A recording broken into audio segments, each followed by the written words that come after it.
Thank you for the kind introduction, Eugenia.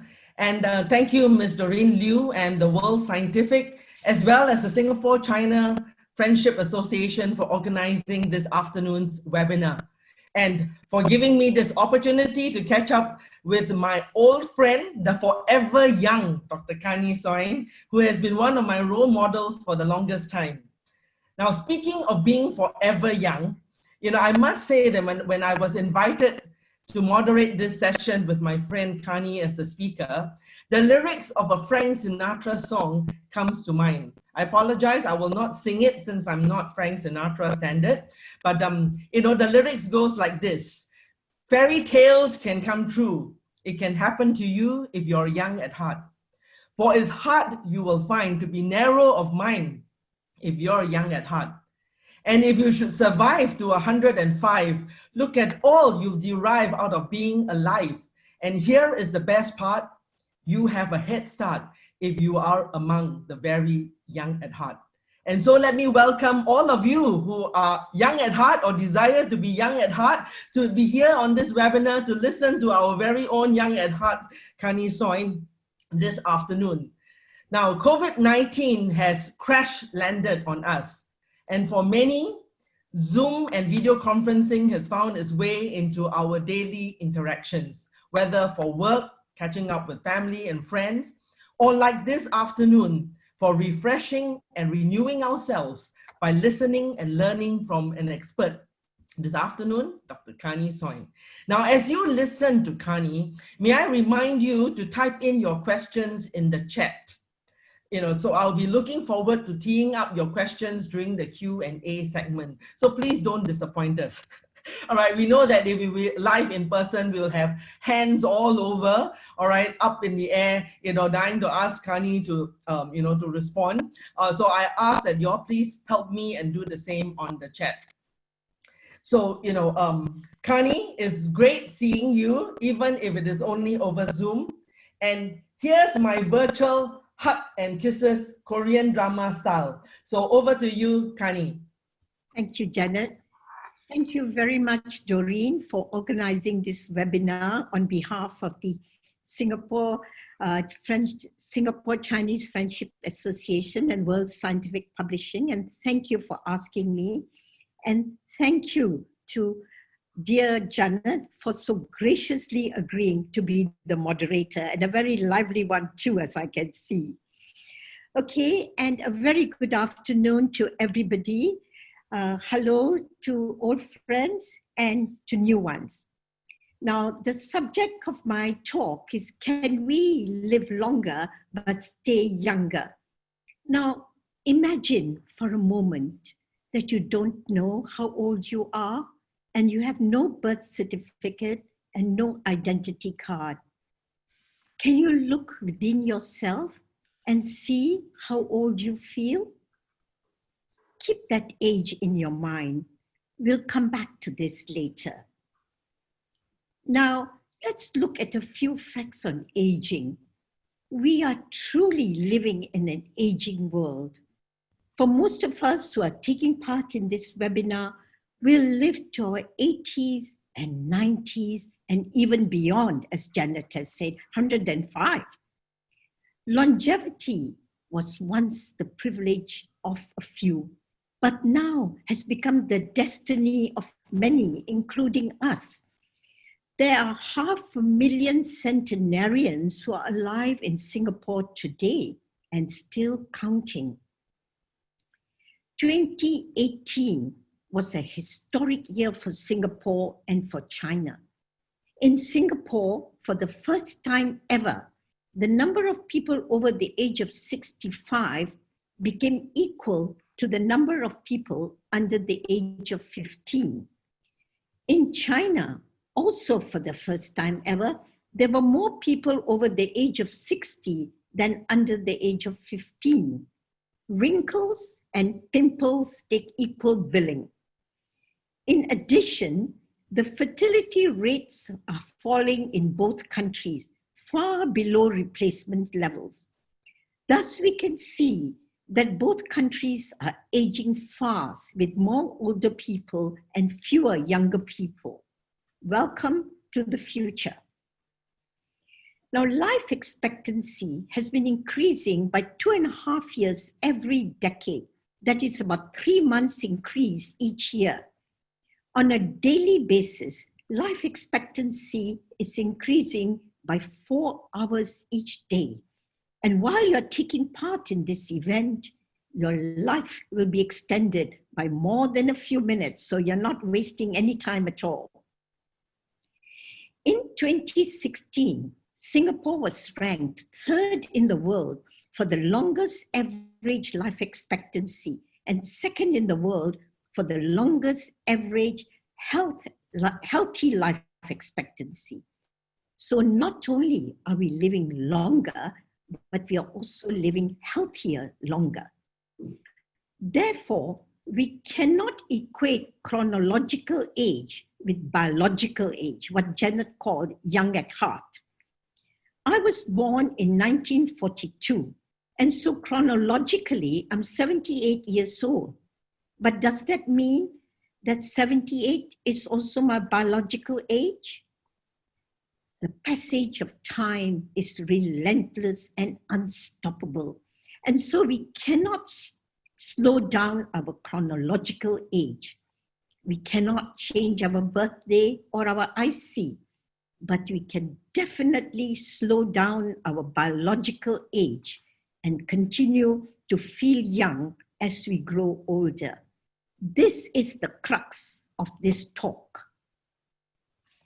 70 is the new 50, and this attitude signifies the momentous revolution that has taken place in healthy longevity.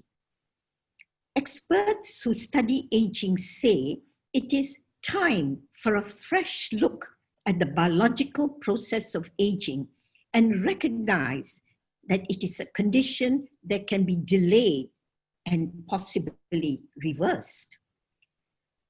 Now, let us look at the diseases that cause us to die in old age.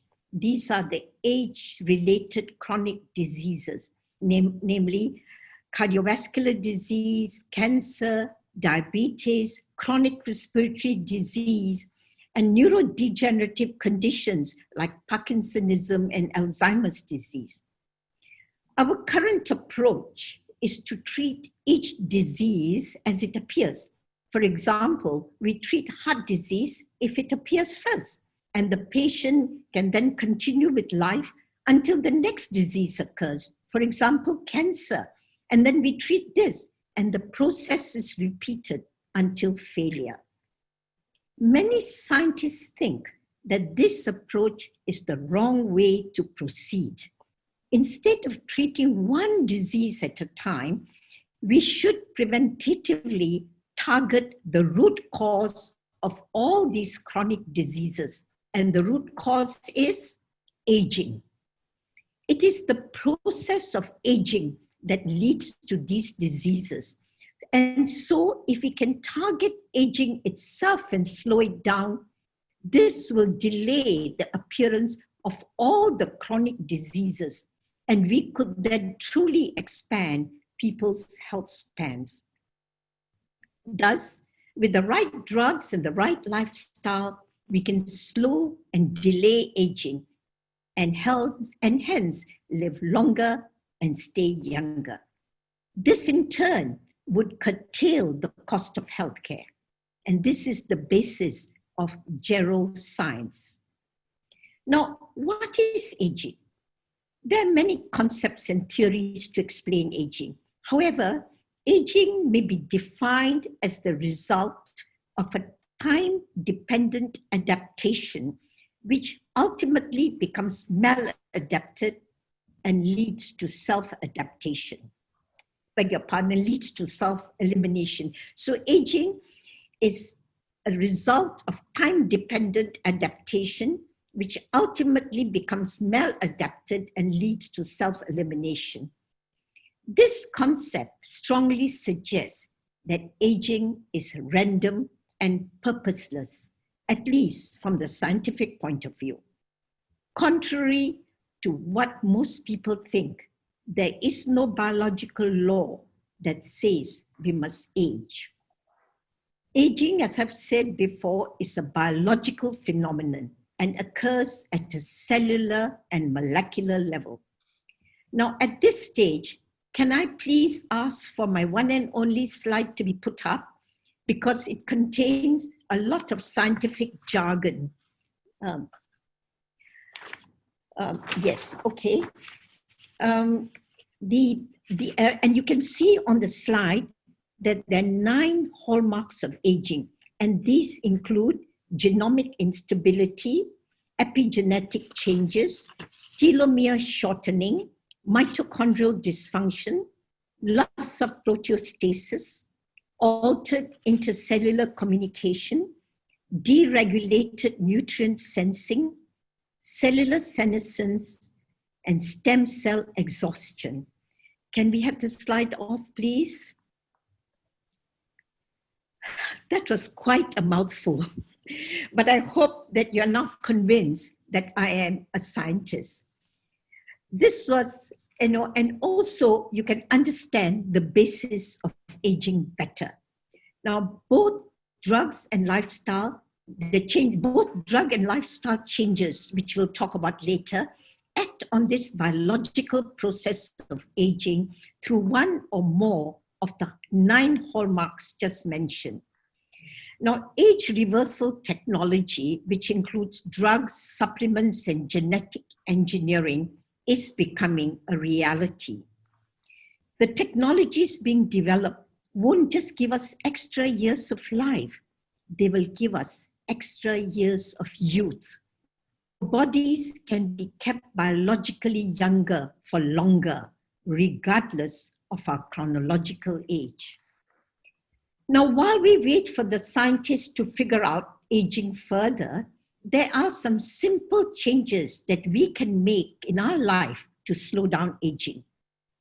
Now, we have to look after 3 aspects of our life: our physical body, our cognition, and our emotional aspect, and all feed into each other and augment each other.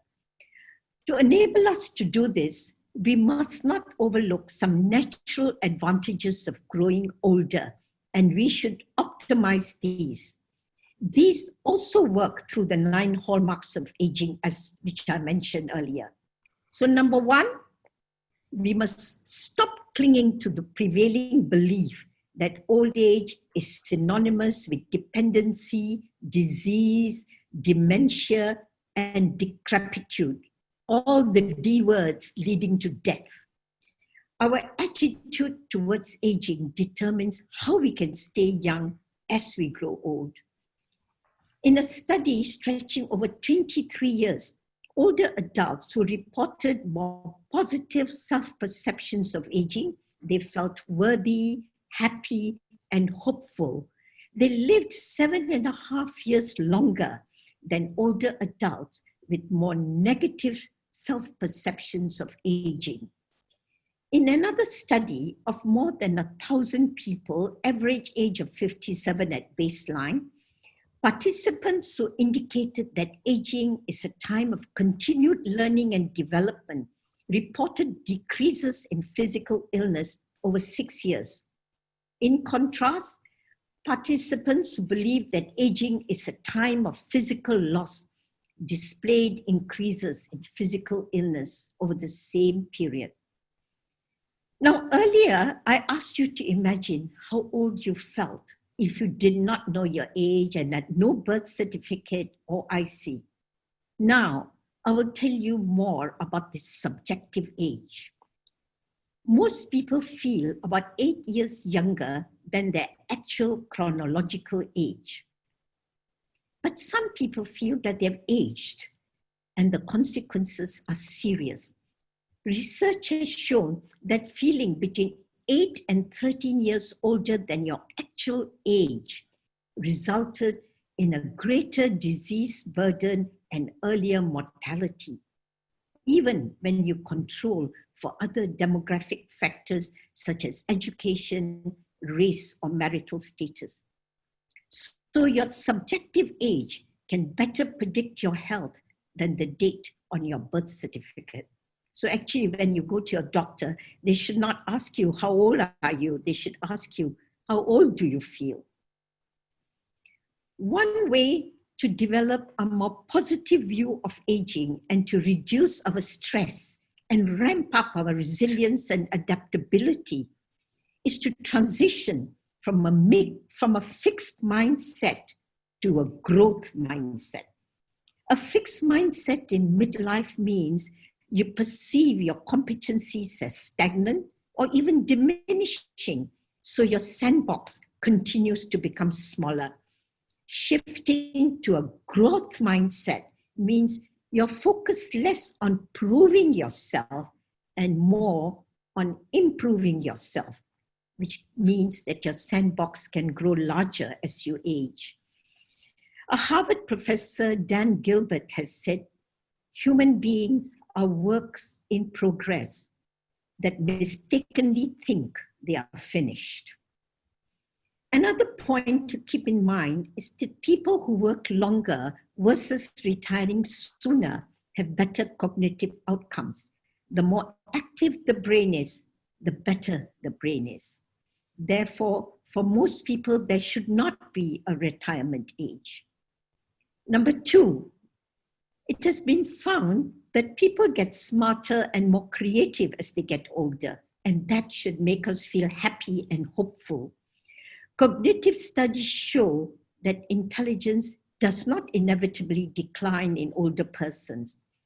The Cattell-Horn-Carroll theory is widely regarded as the most influential theory in the study of human intelligence. According to this theory, there are basically two types of intelligence, fluid and crystallized. Fluid intelligence enables us to learn and process new information quickly, while crystallized intelligence refers to the usage of accumulated knowledge and experience in decision-making and in other areas of mental activities. Both types of intelligence are important in everyday life and they complement each other. Many studies have demonstrated that fluid intelligence peaks in early adulthood and then declines gradually after that. Crystallized intelligence, however, continues to improve as individuals age. The aging brain scores better on tests of crystallized intelligence as compared to young brains. It may also surprise many people to find out that there are many similarities between the aging brain and the creative brain. Both types of brain use crystallized knowledge to make innovative associations, and that is why many people become more creative in old age. Number three, people become happier and more contented in old age. We are happy in childhood, but from around the age of 18, we start to become less happy gradually. And this reaches its lowest point in the 40s and early 50s. However, the happiness curve is U-shaped. And then when we reach our 50s and just after our 50s, the happiness emotion takes off again. And when we are in our 60s and beyond, we are happy and contented. And happiness doesn't just make people happy, it also makes them healthier and more productive. Now, number four, according to a noted author and physician, 50 marks the beginning of the best years of our life, including the best sex of our lives. She observes that midlife can be a time of unmatched sexual expression and emotional fulfillment. Of course, this only happens if you do not let food take the place of sex in your life, like some people do. Now, studies have shown frequent sex prolongs life and enhances health. Researchers surveyed the sexual frequency of about 1,000 men who were between 45 to 59. A decade later, they checked back with the men who were then aged 55 to 69. For the entire group, as an individual's sexual frequency increased, his risk of death decreased. So frequent sex increases your telomere length and improves your immune function. Now, some middle-aged and older women sometimes feel disinclined to have sex after menopause. My advice to them is to follow the slogan of Nike: just do it. Sex is good for you and might prolong your youth and your life. Number 5, change our dietary habits. An Egyptian pyramid inscription from around 3,800 BC reads, humans live on 1/4 of what they eat. On the other 3/4 lives their doctor, warning us about overeating and unnecessarily, spending money visiting doctors. Now, calorie restriction and fasting are 2 ways to make us younger. Scientists from the National Institute of Education believe that the key to a better old age may be to reduce the amount of food on our plates. This diet goes further than just cutting back occasionally on food. It's about making reductions in portion size permanently. Since the early 1930s, a 30% reduction in the amount of food consumed per day has been linked to longer, more active lives in worms, flies, rats, mice, and also monkeys, which age very much like us. We humans have just as much to gain. In Okinawa, for example, the elderly people follow the ancient rule of hara hachibu, eating only until the stomach is 80% full. And this seems to slow aging. Of course, we also have to eat less meat and a more plant-based diet. Now, in humans, a 2-year study with up to 12% caloric restriction decreased the risk of diabetes, heart disease, and stroke, with no side effects on libido, mood, sleep, and quality of life. Caloric restriction is too harsh for most people, so intermittent fasting, a milder alternative, has become popular. Number 6, exercise. Is it possible to reverse aging with exercise? The latest evidence is showing that exercise not only strengthens your heart and may trim your waist, but regular physical activity can actually slow the aging process on a cellular level and potentially add years to your life. Exercise also helps your immune system to remain young. Researchers reveal that the so-called longevity genes, and there's 6 of them, sirtuins 1, 2, 3, 4, 5, 6, these longevity genes, which control our health and fitness, can be turned on by exercise, caloric restriction, and intermittent fasting. Both exercise and fasting increase the levels of ketone bodies in our blood, which in turn increase what we call BDNF, brain-derived neurotrophic factor. This is important for learning and memory and neurogenesis. Number 7, social connections and purpose in life. It is now well accepted that a sense of social connection helps to reduce the effects of stress, while the responsibility of maintaining those friendships encourages greater overall mental and physical activity. Older age also brings about feelings of generativity. Generativity means a concern for establishing and guiding the next generation, and it serves as a fuel for many who are looking to leave a legacy, living with a purpose, as some people term it. Number 8, sleep. A University of California team has found out that 1 night of partial sleep deprivation in older adults activates genes related to biological aging and suggests that insufficient sleep may increase the risk of chronic disease. Sleep deprivation causes shortening of telomeres which is a sign of aging. Now, we have looked at 8 ways that can help us to become biologically young, even as the clock ticks on. And I think I will stop here, Janet. Thank you. For sure, one of the first things that you mentioned, okay, hang on. Can you all hear me now? Right. So Kani, thank you so much. I'm sure the audience like me is amazed with your energy and your expertise that you have shared with us, your biological age is probably not a day older than 50. And, you have been keeping a very active life, and we definitely want to ask you more on that afterwards.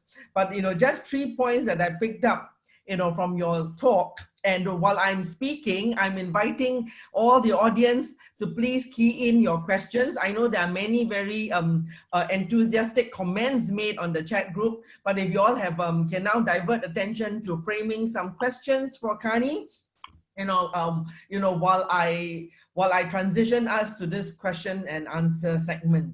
All right, so Kani, a couple of things that I took away from your talk just now is to focus less on proving ourselves, but rather on improving oneself. I thought that was something that definitely caught me. And then you talked about the new paradigm of retirement.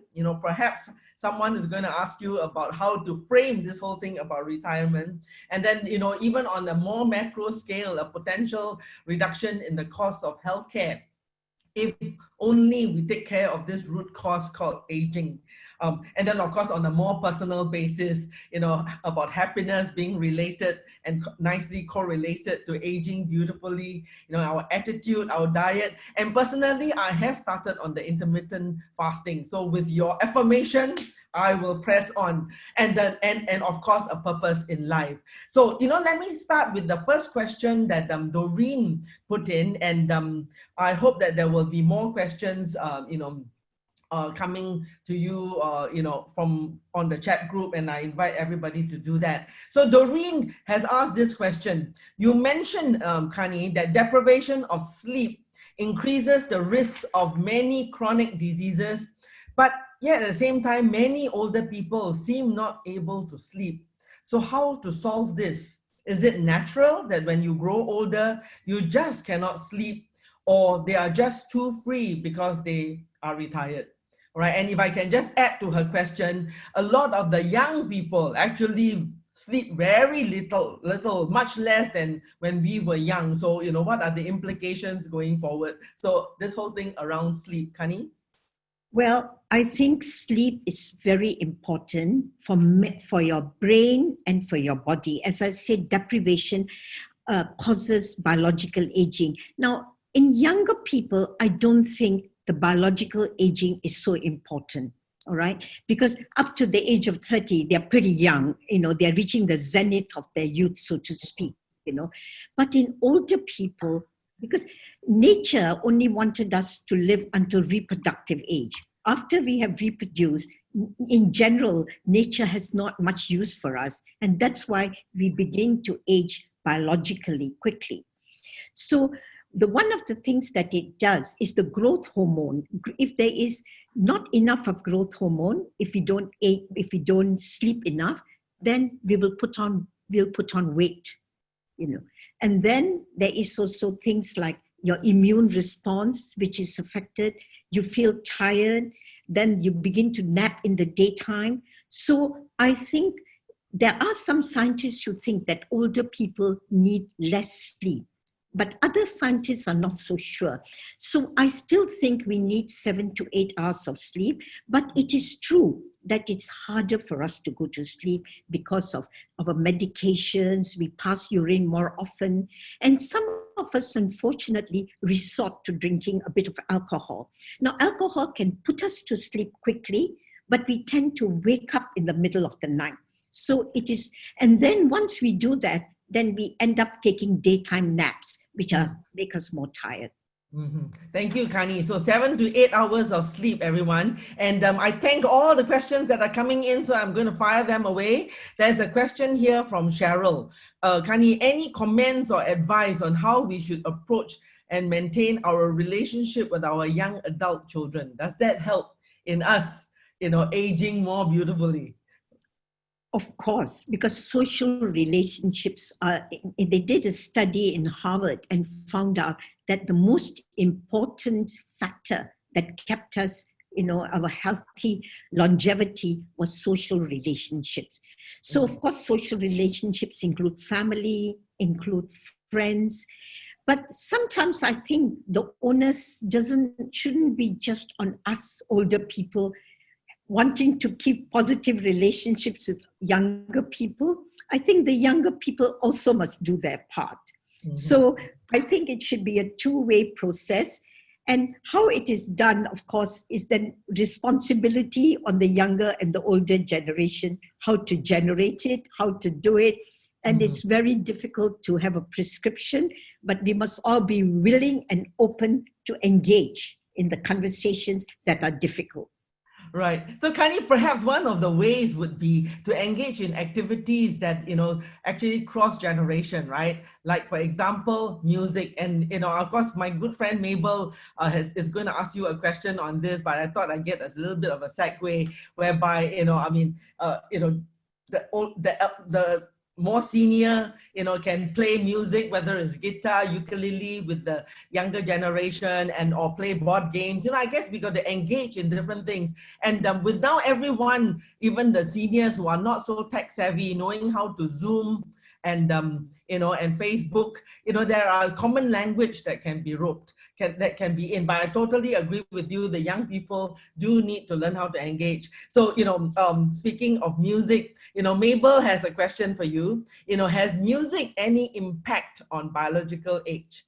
And by the way, music and Mabel and a couple of the convent ukulele team, are some of the friends of my sister-in-law, and they actually engaged with my mother-in-law, who is 97, on learning and playing ukulele. So Mabel, thanks for that question. Kani, please.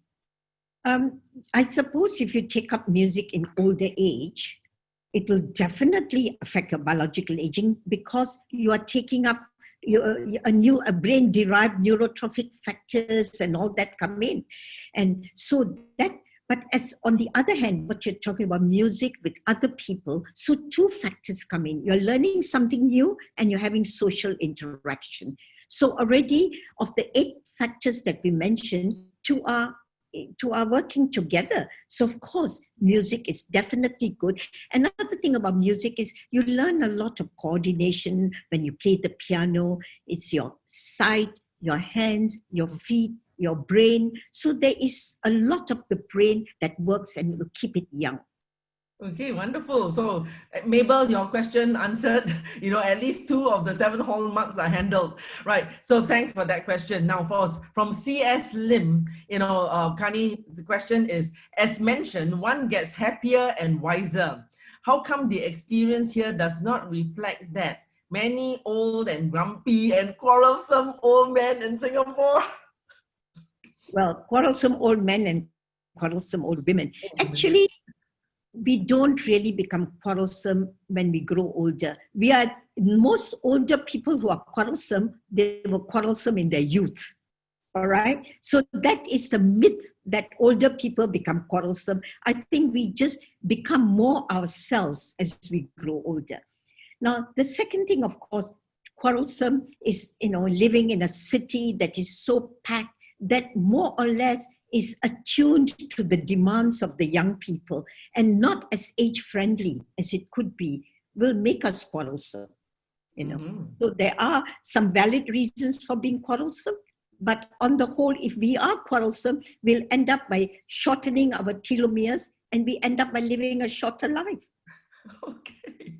Right. And the next question, Kani, is from our IWF friend, Madeline. Madeline, thank you for the question. If 70 is the new 50, then is 57 the new 37? In which case, and by way of reference to the other study on aging and happiness, would that make us less happy? Hope not, since I've only recently begun to feel much happier. Then, Madeline, just to add, everybody asks me how old I am, and I say I'm forever 39, so I'm even bigger trouble than the 37. I knew Madeline would ask a very difficult question. Now, Madeline, I know you are 57. You're 10 years younger than, 20 years younger than me. And if, as you say, 57 is not necessarily the 37 biologically, because as I said, you continue to be young until about 40. And then you start growing older. So for you, probably the biological aging has to be slightly, maybe the 57 is the new 45. But that does not mean that your happiness curve is also reversed. Your biological aging is reversed. Cellularly, you are younger, but your happiness curve remains at your mental age, which is 57. So Madeline, be happy. All right. So the next question from Tan Che Hoon is, from the hallmarks you showed about aging, there are mainly genetic. What do you think is the root cause of aging? No, the hallmarks that I said, they were epigenetic. In fact, epigenetic is much more the epigenome that affects the genome. So epigenetic is now coming out to be the winner of many changes. And in fact, what is said that only 25% of our aging is due to genetic factors. And the rest of it is environmental factors, which then affect our epigenome, which then affects the genome. Okay. Thank you. And there's another question from Victor. Hi, Kani. This was a wonderful talk, focusing on how aging can be slowed by cultivating particular mindsets and the support of medical science. Now, I wanted to ask you about two other Ds, which you might have mentioned, disability and dementia. How do you think active aging can be supported with onset of these two Ds? And how can disabled older person or older persons with dementia be supported to live and age? Oh, of course, that is a very, very difficult question, which many aging societies are facing now. Well, one way, as I said, is to look after the health of people throughout their life course. What we normally do is we do not let preventive health and public health, especially of middle-aged people, we don't let that take precedence, and we let people become old, disabled, and demented. And then we start worrying about them, we start putting them in homes, we start taking them out for walks and feeling sorry for them. So this is why we have to look after people while they are still, haven't gone into this fourth stage of aging, while they're still in the third stage. And that was one of the reasons why a group of friends and I started WINS, because we wanted to look after women while they are still in the middle age and look after their health, their financial security, and their happiness, and not wait until the horse has run out of the stable door, or whatever the expression is. So what we should do now for those who already reached the fourth stage of aging, well, the community and government have to step in to make their life as dignified as possible. Yeah, so we got to, at midlife, before anything else happens, we got to be tackling it. Okay, there's another question here from Punwei.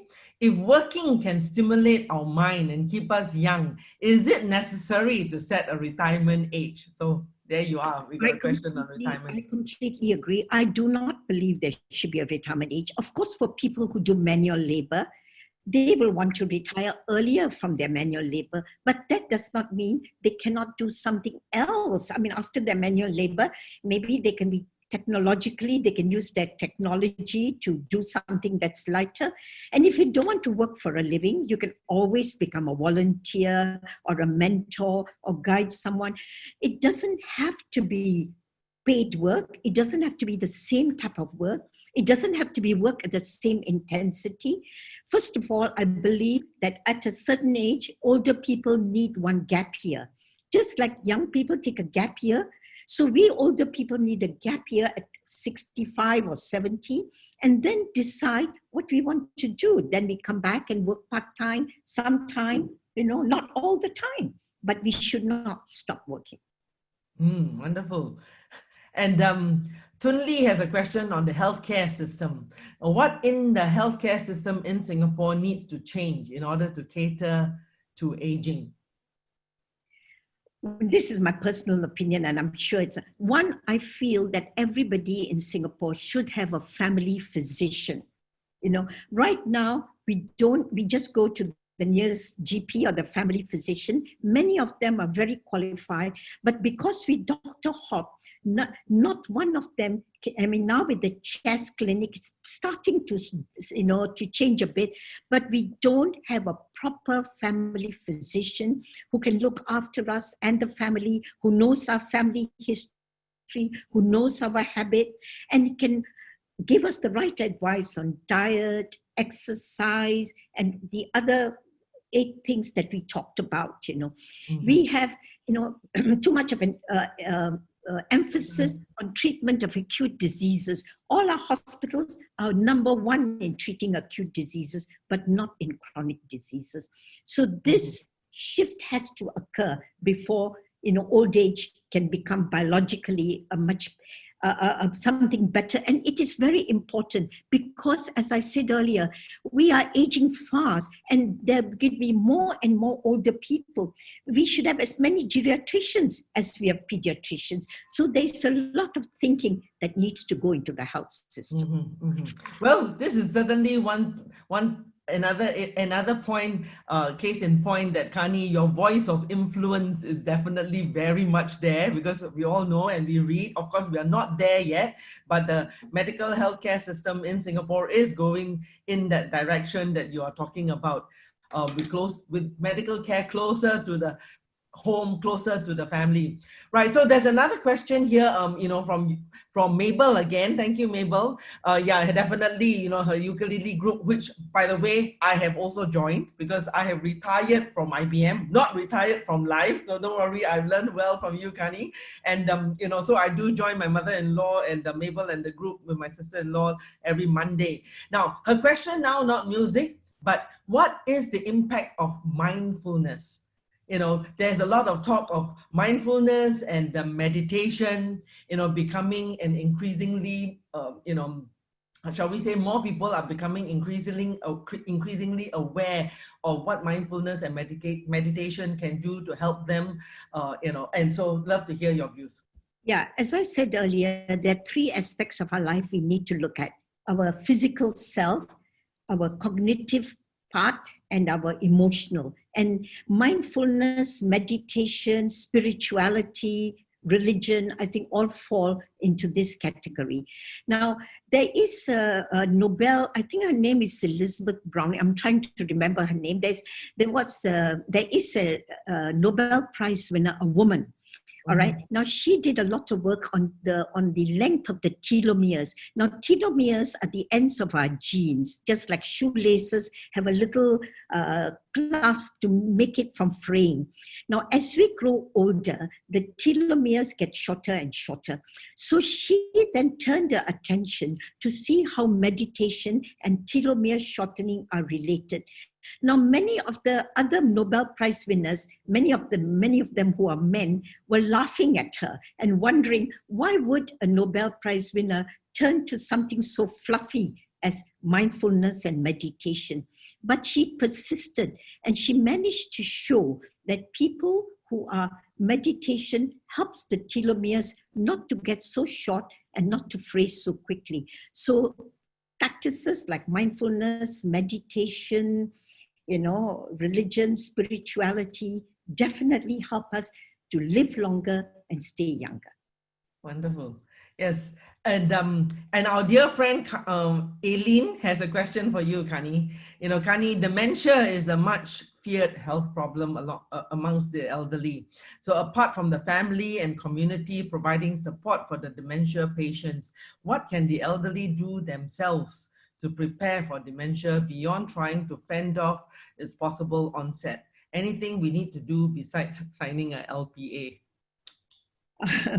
Well, of course, as Aileen has mentioned, we must try to fend it off by slowing down our biological aging as much as we can. And second thing is, the good news is there is so much of research work going on at aging.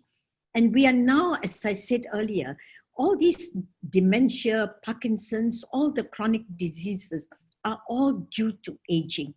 And because so much work is being done at this level, I think we can be very hopeful that dementia can be staved and warded off. What we can do ourselves, I suppose, is to be prepared for a way that it might happen to us and to our loved ones. And within the present circumstances, make preparations for it. But I know, for example, there's a study that's going to be started in the National Institute of Aging, which is called the TAME study, to target aging with metformin. Metformin is a drug which is being used for diabetes and is very cheap. And they have done studies to show that just using metformin can keep many of these chronic diseases, including dementia, maybe keep it at bay for much longer. I know I haven't answered Aileen's question completely, but I hope I've answered it partially. Thank you. And Janice Chia has a question. Does everyone need to have a geriatrician as they age? No, I mean, of course, if a country could have that afford enough geriatricians to be looked after by, for older people to be looked after, it would be a great idea. But then I think many of our family physicians who are practicing in general practice and in the polyclinic, they do quite a lot of things in geriatrics. And that I think should be quite adequate. Mm-hmm. Okay, and from Tun Lee, thank you for the valuable sharing. How can I get in touch with Wing? So I think this one we can take it offline. Of course, Kani can comment and see how the healthcare system can be tweaked for the aging population. Well, I suppose for the healthcare system, how we can be tweaked is that there are many conversations that our leaders have with us, at the ground level, and often we can write. When it comes memorandum to Parliament, I know some of us women's organizations, whenever the budget debate comes, we write to the members of Parliament giving our suggestions. We can even contact, I don't think we use our MPs enough. We should have a serious talk with all of us, with each of our MPs, and make our suggestions known to them and let them try to change the system. Rather than just listening to some ordinary complaints. I think we should, look at policy issues and tell that to our MPs so that they can then try to put that into Parliament. Mm-hmm. And Irina Nikach has another question, which is, how can the data and AI in general help the people to reduce the burden of chronic disease and to live healthier lives for longer?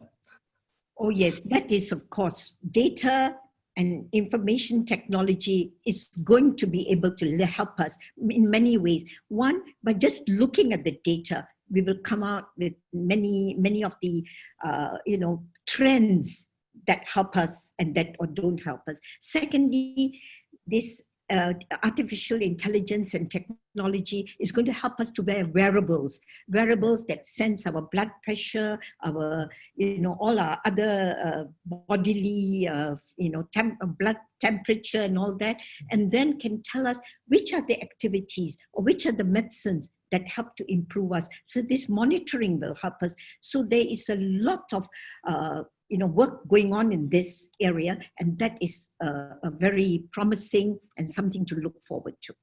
Right. So if I can just jump in on this one, since, this is about tech, right? So if you're talking about individuals, each one of us will probably have,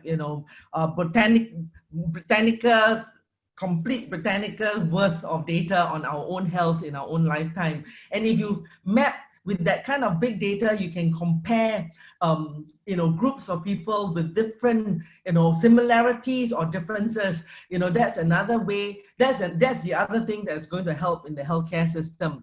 Now, Kani has disappeared from the screen. Rick or Eugenia, did we lose her? Yeah, we are trying to look up where she is. I don't. Let's check. Okay, right. So, I guess in this whole space, I'll just keep going since we're talking about data and artificial intelligence. There is a lot of work going on in this space. One would say that it is just starting. And of course, one very important aspect is obviously privacy of data.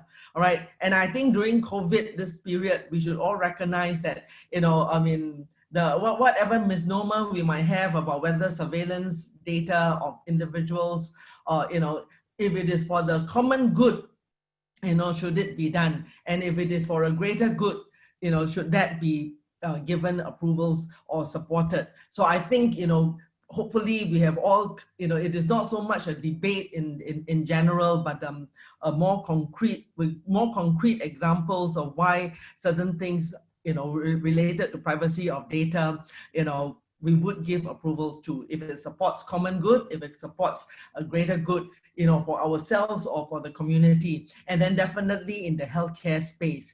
All right. There is another question coming up on do you think building more elder villages are necessary for seniors in the third and fourth stages, in view that most family size has grown smaller nowadays?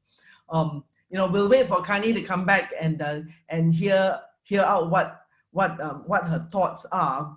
My own personal view would be, of course, for Singapore, we are quite a small place. So, hopefully even in view of actual elder villages being set up, amongst friends and community, we should be able, I'm sorry, connect I'm back more, again. whether digitally or in person. Right, Kani, are you back? Yes, I'm so sorry. You know what happened? Press the wrong button? My computer ran out of power. All right. So lesson number one, Apologies. for webinars, don't worry. Always plug in your power socket regardless of how full it is. So Kani, there's a question here about elder villages and they want your opinion. Ruben wants your opinion on, do you think building more elder villages are necessary for seniors in the third and fourth stages in view that most family size has grown smaller nowadays? Don't feel that we should segregate younger and older people. Life consists of, the whole life from the. So, and in Singapore, we don't need elder villages. With 80% of people living in HDB, we can always allocate, which they're already doing now, like studio flats and other things, and the new one that has been built in, what is the one, the model? Punggol? No, not Punggol. The other one with lots of greenery, Okay, anyway, it'll come in a minute. So, I personally don't think so, but that we should segregate older. But of course, there may be a need for some people who don't have children or whose children are not here and who want to live in a community together. But again, I'm in two minds about it. So it's hard for me to answer. I would rather not segregate older and younger people. I would rather find means. One of the ways of doing it is then if you do want to have a village or then get university students to come and stay with you, or other young people from Polytechnic. They can stay free of charge with you, and you can interact with them and they can help you around. That would be then one way of having a village for older people. Right. So Kani, when you were offline for a while, that was, in a little way, my same opinion, that we are small enough and that, from a community perspective, we can already connect, whether digitally or in person. And what you have just suggested is actually perfect, where the young people may need a room, shelter over their head, closer to school and need a meal, but the elderly may need some companionship and, some, interactions. So I guess that in a way is the kind of community I personally would also say that it is important. Right. Mabel reminded, yes, agree. The one that you're talking about is Admiralty Kampong. Right. Exactly. Right. Exactly. Right. So, I mean, switching gears a bit because we are, about down to the time. All right. Share a little bit on your personal secret roadmap to the forever young Dr. Kanwaljit Soin. How do you spend your day? And can you share one of the habits you have instilled, which you have found most helpful? And, any tips for us? First of all, I must confess, I'm a mere mortal and I have very many bad habits. I'm not much of an exercise person. I love to sit down and read, so I have to stop these habits. But right now, I have become a bit more disciplined. First, I try to be as happy as I can. I am rather impatient, but I keep my loss of tempers to as short a period as possible. Now, talking about diet, I have been on intermittent fasting for about 2 years, and I don't find it a chore. I'm quite, and nowadays, especially with the COVID-19, my exercise routine has been much more rigid and disciplined. So I think that's about all. If that's called any secret, it's just living life ordinarily. Right. So in a way, cover all of the aspects that you mentioned earlier. And I'm still working. And it's not a matter of proving to ourselves how good we are, but right. improving ourselves in each of the areas, whether it's reading, exercise, diet, controlling our temper, and impatience. So, So, Kani, I don't know whether there are any other questions. In fact, a lot of people are already saying thank you, on the chat. So I will try and wrap it up. For me, I guess what I've heard from you, a couple of big F's. Family, friends, fellowship, and in some ways I just use the word faith. All right, all faiths, but your meditation, mindfulness, etc. And then maybe even the part about remembering, right? Remembering all all the wonderful things that we are blessed with in life, and having that kind of a gratitude. And the word you use, and I think it is sometimes overused, but you have definitely in this afternoon shared with us very well, is about the sense of purpose. All right, the sense of purpose and having that positive attitude. So in closing, if you have one word or one phrase, for all of us friends to take away from this webinar, Kani, could that be your, use that to wrap this up? Thank you, Janet. What I would like to say is have good friends, keep busy, and every day try to be a little hungry and a little out of breath. Okay, wonderful. The last one, keep a little hungry and a little out of breath. I love that. So with that, I'm sure all the audience will join me in thanking Kani for that wonderful, gems of wisdom, pearls of wisdom, and good advice. And for coming on to Zoom, new tech, to really be with us even during such times. And again, thank you, Doreen and World Scientific, as well as Singapore-China Friendship Association. So I hand you over to to Eugenia for the final closing. Thank you so much for this insightful session, Dr. Soin and Ms. Ang. Right, now I would like to invite Ms. Doreen Liu, Group Managing Director, World Scientific Publishing, to present a bouquet of flowers to both Dr. Soin and Ms. Ang. Ms. Liu, please. Thank you, Kani, for the lively talk. I enjoyed every minute of it. Thank you. Here, on behalf of World Scientific and China Friendship Association, we would like to present you a bouquet. Thank you so much, Doreen. Lovely bouquet. Thank you so much for giving me this lovely flowers. And I enjoyed the talk very much. I hope I answered some of the questions. Thank you. Thank you.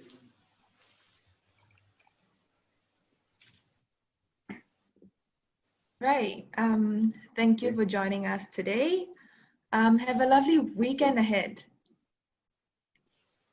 Flower for all right. Yes, I'm all set. Right.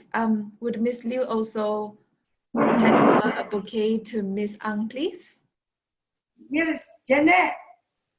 Here, is such a buffet for being such a lively moderator.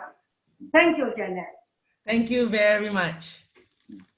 Thank you, Doreen, for the lovely flowers. Thank you, Kani, for the wonderful, perspectives and learnings. And thank you, everybody, for, joining us online for all those great questions. So till we meet again, keep well, stay safe, and live happy. Bye-bye. Bye. Thank you.